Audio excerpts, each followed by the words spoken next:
यकीनन पूरी कराची के जो हालात हैं वो ख़ास तौर पे सिंधियों के लिए जो है ना वो तंग कर दिए गए हैं। सिंधियों को यहाँ पे सरेआम गोलियों का निशाना बनाया जाता है, कत्ल किया जाता है और उन दहशतगर्द गुंडों से पूछने वाला कोई यहाँ पे है ही नहीं। जैसे कि हमें कल सोशल मीडिया के ज़रिए जो है ना पता चला और हम जो है ना वहाँ पे सिविल हॉस्पिटल पहुँचे। वहाँ पे जो एक शहीद हो गया था उस्मान मला, उसके ऊपर पहुँचे, जो ज़ख्मी हैं उनसे मिले और वहाँ पे जो हमें हक़ाइक़ मालूम हुए कि ये बच्चा जो अपने घर के पास से ग्राउंड है वहाँ पे खेल रहा था। खेलते हुए जो है ना कुछ पठान दहशतगर्द, जिनके ये नाम बता रहा है कि खलील और दूसरे उनके साथ थे, 20-25 लोग आए और उन्होंने इसको अगवा करने की कोशिश की। जब अगवा करने की कोशिश की तो इसने जो है ना वो चिल्लाना वगैरह शुरू कर दिया। तो फिर इसके जो अड़ोस पड़ोस में जो अपने घर थे वहाँ से लोग निकल आए, इसके रिश्तेदार वगैरह, और जब इसको छुड़ाने की कोशिश की गई तो उन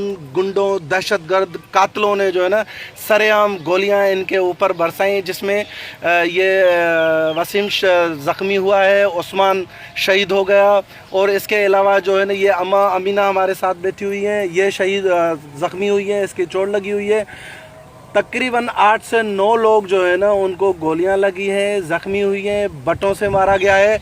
लेकिन अफसोस है मुझे कि मलीर की पुलिस, DIG, SSP या यहाँ के जो मेमन गोट का थाना है या शाह लतीफ़ थाना है, ये अपने हदूद के चक्कर में लड़ रहे हैं कि हमारी हदूद नहीं है, हम ये केस नहीं ले सकते, हम ये FIR नहीं काट सकते, हमारे पास जो है ना ये अख्तियार नहीं है।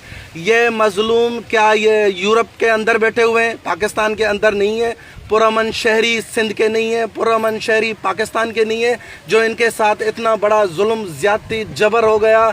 8 से 10 लोग ज़ख्मी हैं और एक जो है ना उस्मान मला कत्ल हो गया। लेकिन अफसोस यहाँ के तकरीबन तहफ़्फ़ुज़ देने वाले इदारे तमाशाइयों का किरदार अदा कर रहे हैं। हम समझते हैं कि यहाँ की जो ख़ास तौर पे वफाकी हुकूमत है वो अपना किरदार अदा नहीं कर रही, यहाँ की सिंध हुकूमत जो है वो अपना किरदार अदा नहीं कर रही। चीफ जस्टिस जो एक चमाट के ऊपर जो है ना वो नोटिस लेते थे, वो एक कत्ल हो गया, 8 लोग ज़ख्मी हैं, लेकिन वो नोटिस लेने के लिए तैयार नहीं है।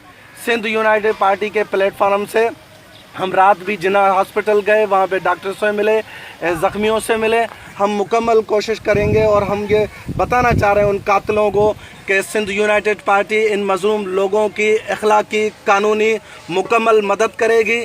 और हम जैसे ही ये FIR अगर SSP ने नहीं काटी, मलीर ने, ये ख़ुद SSP इनके मुताबिक नहीं काटी, ये जो इलाका है इनका घेर के उनको जो है ना यरगुमाल बना के उनको दहशतगर्दी वाला जो एक्ट अगर उसमें नहीं डाला गया तो सिंध यूनाइटेड पार्टी सरापा एहतजाज होगी। वो एहतजाज भले हमें DIG ऑफिस के सामने करने पड़े, वो एहतजाज हमें भले SSP ऑफिस के सामने करने पड़े, तो हम करेंगे। इन मज़लूमों के साथ हैं, ये लावारिस नहीं है। सिंध यूनाइटेड पार्टी इनके मुकम्मल शाना बशाना साथ खड़ी है।